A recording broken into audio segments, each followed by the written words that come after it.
Olá, queridos, tudo bem com vocês? Quero cumprimentar a todos com a paz do Senhor Jesus. Quem vos fala é o pastor Leandro e para mim é um privilégio poder mais uma vez estar junto com todos para falar acerca da palavra de Deus. Desta feita para trabalhar a lição de número 3, que tem por título A Inerrância da Bíblia.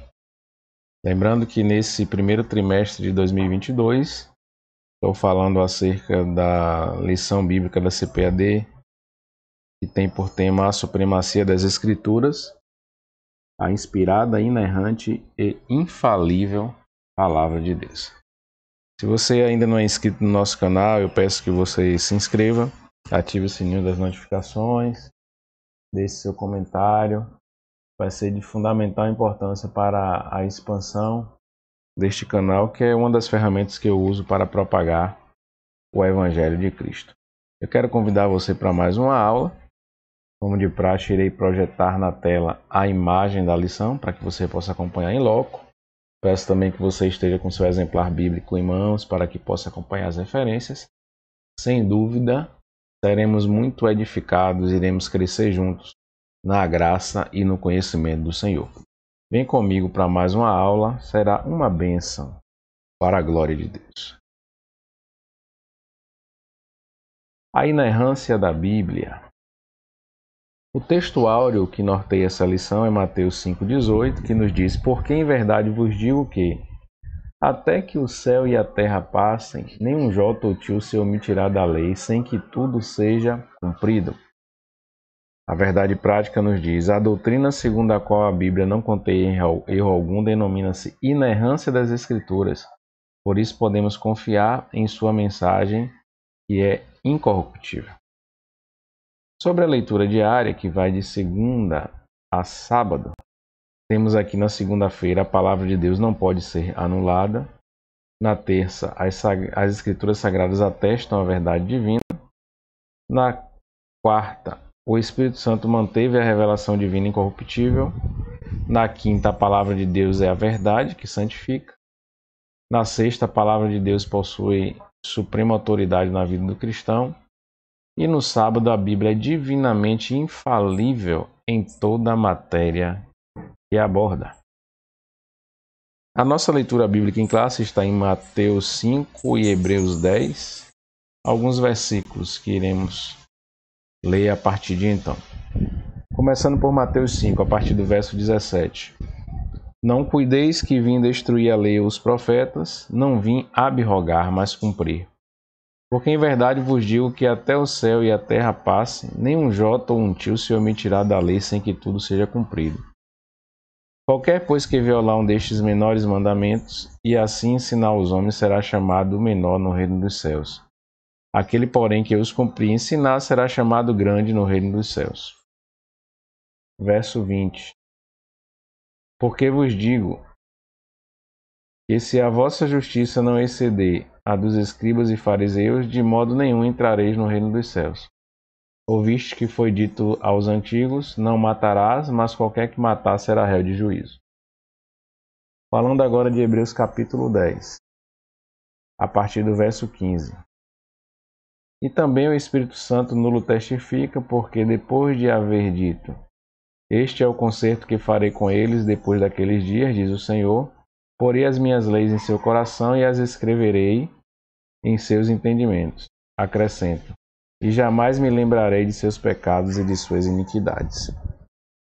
Então iremos nos debruçar sobre esses textos, para desenvolvermos aquilo que o autor quer trazer de ensinamento para esta aula.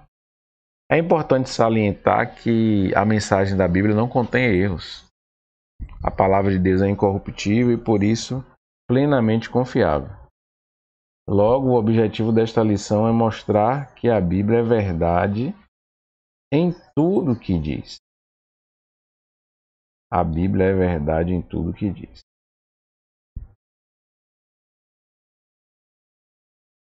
É importante salientar que quem põe os seus ensinamentos em prática atesta a promessa da bem-aventurança, pois está em paz com Deus e consigo mesmo.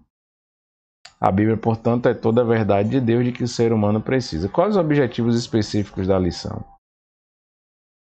Primeiro, informar que a Bíblia é isenta de qualquer tipo de erro. Segundo, explicar que o Espírito Santo manteve a revelação divina incorruptível. Terceiro, constatar que a Bíblia é a verdade de Deus. Ou seja, a Bíblia é uma bússola que nos aponta o destino que almejamos chegar. Sem ela, perderíamos o rumo. Então, se queremos chegar ao céu, precisamos nos pautar segundo a Bíblia. Importante destacar os hinos sugeridos para essa aula são os 140, 173 e 557 da harpa cristã.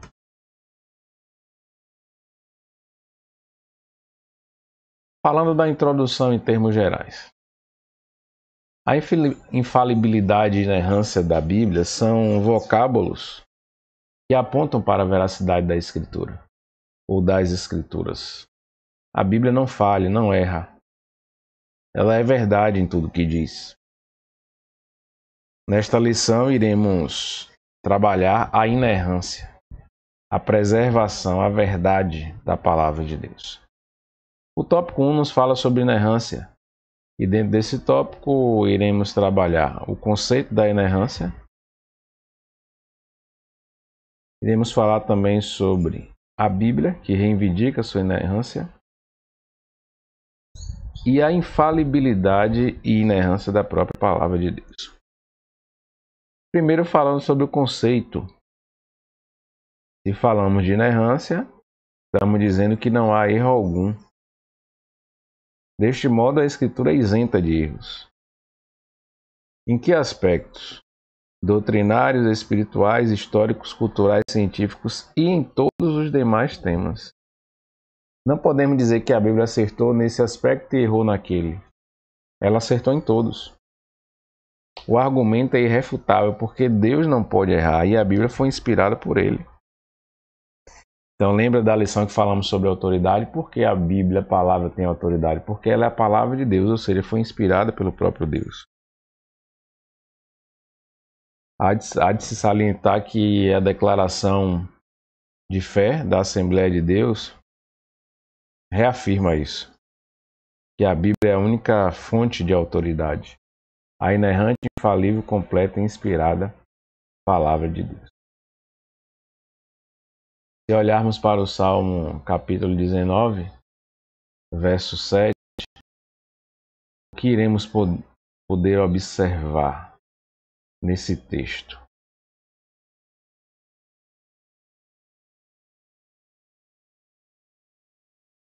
É um texto que nos fala acerca de algumas características que a palavra de Deus tem. Entre elas, o verso 7 que diz: a lei do Senhor é perfeita, veja aí na tela, e refrigera a alma. O testemunho do Senhor é fiel e dá sabedoria aos simples. Então, essa é a natureza que tem a palavra de Deus. E nós precisamos entender que, ao falarmos da Bíblia, estamos falando da doutrina sagrada, onde não há falha, onde não há erro, porque é inspirada pelo próprio Deus.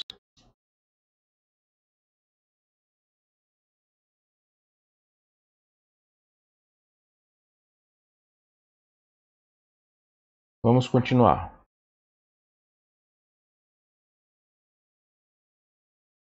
É importante nós atentarmos para o conteúdo dessa lição, porque, como todas as outras lições têm a sua importância, esta nos chama a atenção para a natureza daquela que é a nossa regra de fé e prática. Então, nós cristãos somos pautados exclusivamente pela Bíblia. E precisamos entender que a Bíblia é inerrante. O subtópico de número 2 nos fala sobre o fato de que a própria Bíblia reivindica a sua inerrância. No livro de Provérbios, verso 30, verso 5, capítulo 30, verso 5, o texto diz: toda palavra de Deus é pura. O salmista no Salmo 18:30, a palavra do Senhor é provada. Em 2 Samuel 22:31, o caminho de Deus é perfeito e a palavra do Senhor é refinada. Veja que o próprio Jesus atestou a inerrância da Bíblia, quando disse que nenhum jota ou tio se omitirá da lei, em Mateus 5:18. O Senhor igualmente ratificou que a Escritura não pode ser anulada, João 10:35, e que a palavra é a verdade, João 17:17. Essas declarações indicam que a Bíblia é plenamente confiável, sem nenhuma falsidade ou equívoco. Então, mais uma vez, usando a expressão Bíblia pela Bíblia, ou seja, a Bíblia atesta a sua inerrância. Quando falamos do termo infalibilidade e inerrância, usamos aqui expressões que algumas pessoas caracterizam como sinônimas, mas que não são sinônimas. Podem até convergir para o mesmo aspecto, mas não são sinônimas.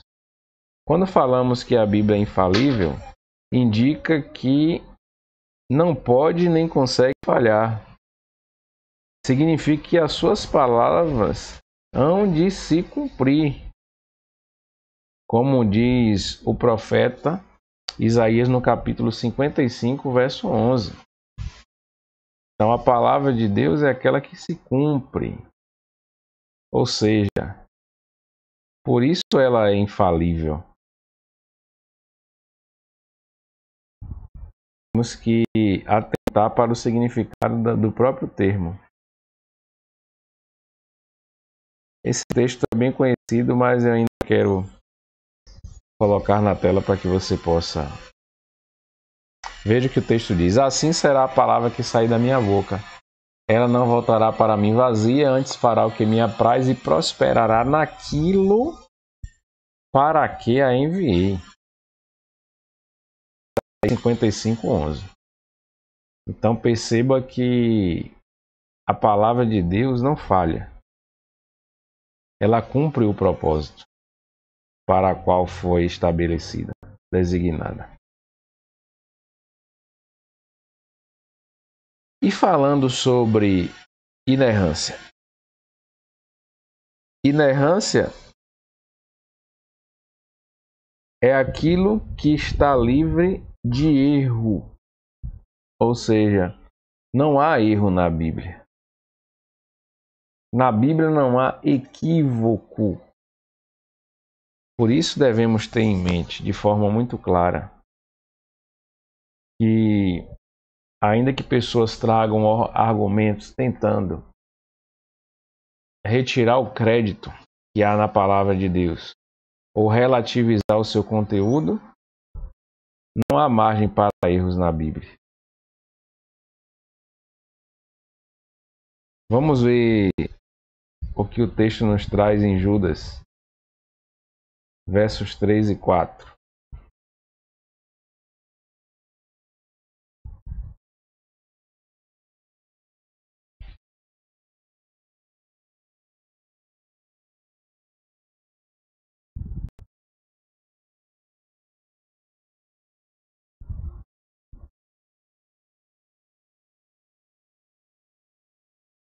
Esse texto é importante citarmos porque ele nos traz uma ideia acerca do juízo de Deus para aquelas pessoas que tentam tirar a credibilidade da Bíblia. O juízo de Deus para aquelas pessoas que tentam, de alguma forma, negar as verdades ou desacreditar da sua autoridade e inspiração. Então veja o que o livro de Judas nos diz, nos versos 3 e 4. Eu vou colocar aqui na tela também.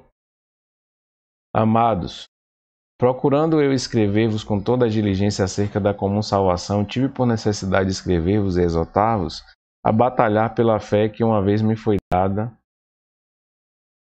aos santos. uma vez foi dada aos santos. Verso 4.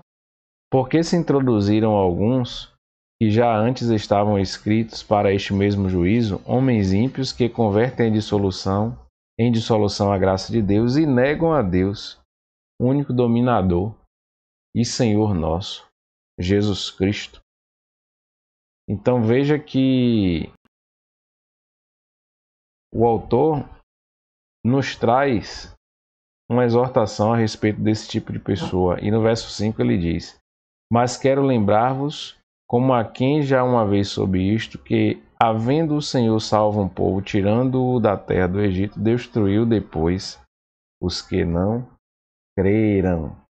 Então veja que há um juízo de Deus forte sobre aqueles que tentam relativizar a Bíblia e não têm nenhum compromisso em cumprir aquilo que está escrito na palavra de Deus. Vamos caminhando. O tópico 2 nos fala sobre o Espírito Santo preservou as Escrituras. Sobre esse tópico iremos falar sobre os manuscritos autógrafos, os manuscritos apógrafos e os apócrifos e pseudoepígrafos.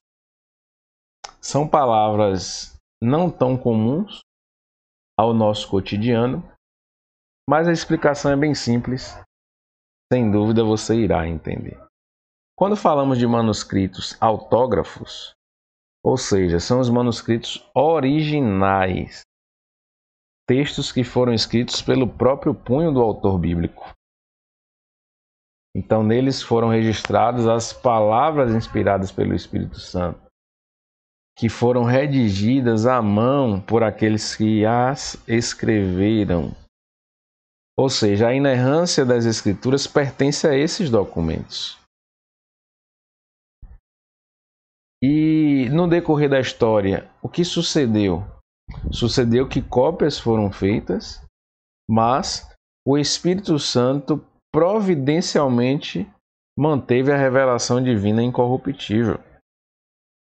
Fora dessa compreensão, não poderíamos afirmar na autoridade da Bíblia. Veja que em João 5,39 está registrado que Jesus falou: examinai as Escrituras, porque vós cuidais ter nelas a vida eterna, e são elas que de mim testificam. Então, as Escrituras continuam presentes. Apesar de terem sido reproduzidas, o próprio Espírito Santo se encarregou de manter a sua veracidade.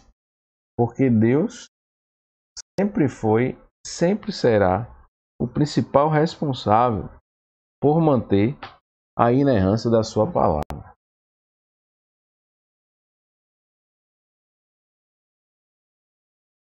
Aquele Espírito Santo que habita em nós, que nós recebemos por ocasião do próprio Cristo tê-lo enviado à Terra durante a sua ausência física entre os discípulos.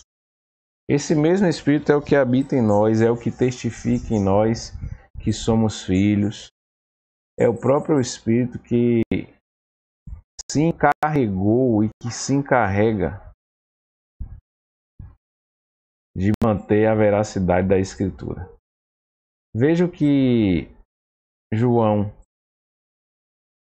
no seu capítulo 16, verso 13 e 14, nos traz a respeito disso. É importante nós enfatizarmos esse aspecto sobre o papel, a importância do Espírito Santo nos guiando, no sentido de que a verdade esteja sempre presente, principalmente em relação à própria Escritura. Veja na tela, verso 13, João 16, 13. Mas quando vier aquele Espírito da verdade, ele vos guiará em toda a verdade, porque não falará de si mesmo, mas dirá tudo o que tiver ouvido e vos anunciará o que há de vir.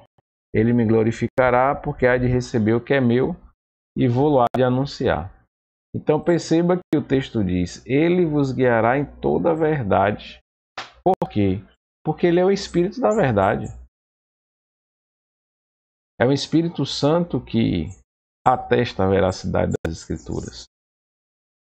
Falando agora dos manuscritos apógrafos. São as cópias dos manuscritos originais. Atualmente existem cerca de 25 mil cópias, a maioria em hebraico, grego e latim. Os escribas judeus foram quem transcreveram os originais do Antigo Testamento e eles o fizeram com a precisão milimétrica, assim também como foram feitas as cópias do Novo Testamento. Nessa perspectiva, cremos que o ato da inspiração aconteceu uma só vez na redação primária da Palavra de Deus, falando dos manuscritos autógrafos. Mas a qualidade dessa inspiração foi preservada pelo Espírito nas cópias dos originais, ou seja, nos apógrafos. Assim sendo, a versão da Bíblia fidedigna aos originais não deixou de manter sua exatidão. A Bíblia continua sendo a verdade inspirada de Deus, inerrante. É importante salientar isso. Então, o que são os autógrafos? Aqueles que foram escritos a punho diretamente pelos que receberam a inspiração. E os apógrafos são as cópias dos autógrafos, ou seja, as cópias dos originais. É importante falar também sobre os apócrifos e pseudo-apócrifos. Alguns apócrifos que podemos citar, e algumas pessoas conhecem, são o livro de Tobias, de Judite, Macabeus, Baruque e outros. E alguns deles estão contidos na própria redação da Bíblia Católica. E qual é a grande questão em relação aos apócrifos? Que eles apresentam erros, anacronismos, doutrinas falsas, práticas divergentes das Escrituras. Um exemplo é a oração pelos mortos, onde na Bíblia protestante nós não vemos em nenhum momento uma defesa a respeito disso. E quando falamos sobre apócrifos, estamos falando no termo aqueles que estão escondidos ou aqueles dos quais não se conhece a autoria. Um documento apócrifo é um documento que não tem assinatura, ou seja, não se sabe a fonte. Falando dos pseudo-epígrafos, estamos falando de falsos escritos. E aqui temos exemplos como a Assunção de Moisés, o Apocalipse de Pedro, que foram produzidos por autores anônimos e espúrios, que atribuíram indevidamente sua autoria a profetas e apóstolos. Então, se olharmos para a Bíblia dos judeus, que é atestada pelo próprio Jesus, vemos lá Jesus falando sobre a lei, sobre os profetas, sobre os salmos, ou as poesias, Então, os apócrifos não faziam parte disso, nem os pseudoepígrafos. Por essa razão, eles não integram o cânon bíblico protestante. Dessa forma, nós não reconhecemos a autoridade desses livros. Não o consideramos como inspirados por Deus. O tópico 3 nos fala sobre a verdade nas Escrituras. E já caminhando para o final, iremos trabalhar a Bíblia é a verdade plena, a verdade espiritual e moral, a verdade histórica e científica. E então nós concluímos. A Bíblia é a verdade plena. Quando falamos no termo verdade do hebraico emet, significa que é confiável, que é correto. O vocábulo grego aletheia, que tem o sentido de real, fidedigno. Então as escrituras correspondem à realidade exata dos fatos, em concordância com o pensamento de Deus. A Bíblia ensina que Deus é a verdade, João 14,6. Sua palavra também é verdade, João 17,17. É impossível que Deus minta, Hebreus 6,18. Paulo ratifica isso, Deus não pode mentir, Tito 1,2. Então, baseado nisso, podemos falar sobre a autoridade da Bíblia, sobre a necessidade de nós a obedecermos, sem falar que esses textos servem de base para a afirmação de que a Bíblia diz, o que a Bíblia diz é o que Deus diz. Então é importante que depois você acompanhe essas referências. Eu não posso aqui citar todas, abrir todas para ler, não há tempo hábil para isso, mas você pode, no seu estudo particular, fazer isso para deixar muito claro na sua mente essa referência da Escritura. O outro aspecto é a verdade espiritual e moral. Não é necessário uma nova revelação para a nossa salvação e crescimento espiritual. Você pode atestar isso em Deuteronômio 4:2 e Provérbios 30, versos 5 e 6.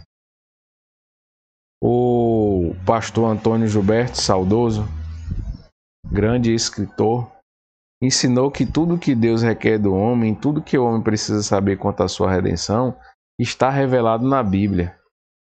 Igualmente, a ética e a moral se fundamentam na revelação divina. Então, se você for analisar as referências citadas, você irá observar que a Bíblia é a nossa suficiente regra de fé e prática. Esse texto de Provérbios 30, verso 5, nos diz que toda a palavra de Deus é pura e é escudo para os que nele confiam. Então a palavra de Deus é completa por si só. Aquilo que a palavra de Deus, portanto, diz ser pecado, continua sendo pecado. O que a palavra de Deus diz que é correto, continua sendo correto. Os valores cristãos são permanentes, pois a fonte de autoridade é permanente. O subtópico número 3 nos fala sobre a verdade histórica e científica da Bíblia. Então, como falamos, cremos que a Bíblia é infalível. O pastor John Wesley escreveu que se houver algum erro, pode haver 1000. Olha que interessante. Se existir alguma falsidade, então a Bíblia não é o livro da verdade de Deus. Por conseguinte, a Escritura não se equivoca quando descreve a criação, os eventos da história, os fenômenos da ciência. Significa que Deus guiou os autores bíblicos e os preservou. Então, mais uma vez, citando 2 Pedro 1:21, homens de Deus, inspirados pelo Espírito, foram os responsáveis por expressar para nós o teor da palavra de Deus, da Bíblia Sagrada. Podemos concluir dizendo que, apesar de alguns considerarem redundante o uso dos termos inspiração, inerrância e infalibilidade para legitimar a autoridade das Escrituras, nossa ortodoxia professa e ensina que a Bíblia é a inspirada palavra de Deus, inerrante e infalível, como plena autoridade em tudo que diz, ou seja, a Bíblia não erra. A Bíblia é inspirada por Deus. A Bíblia é verdadeira em tudo que afirma. Então, que nós possamos levar com cada um de nós esse ensinamento e que venhamos pôr em prática aquilo que aprendemos, no sentido de que a palavra de Deus, ela veio para nos trazer vida. Nela não há erro algum e é ela que nos conduz para o caminho de vida eterna. Mais uma vez quero agradecer, foi um prazer estar com você e quero apresentar para você o nosso canal Dia com Deus Hoje. Se você deseja ser um semeador, na descrição do vídeo tem todas as informações, tem aí também uma imagem de QR Code que você pode acessar. Invista nesse ministério porque você vai estar contribuindo para a expansão e propagação da palavra de Deus. Foi um prazer estar com você. Eu te aguardo para uma próxima lição para juntos aprendermos mais de Deus. Um grande abraço. Fique na santa paz do Senhor Jesus.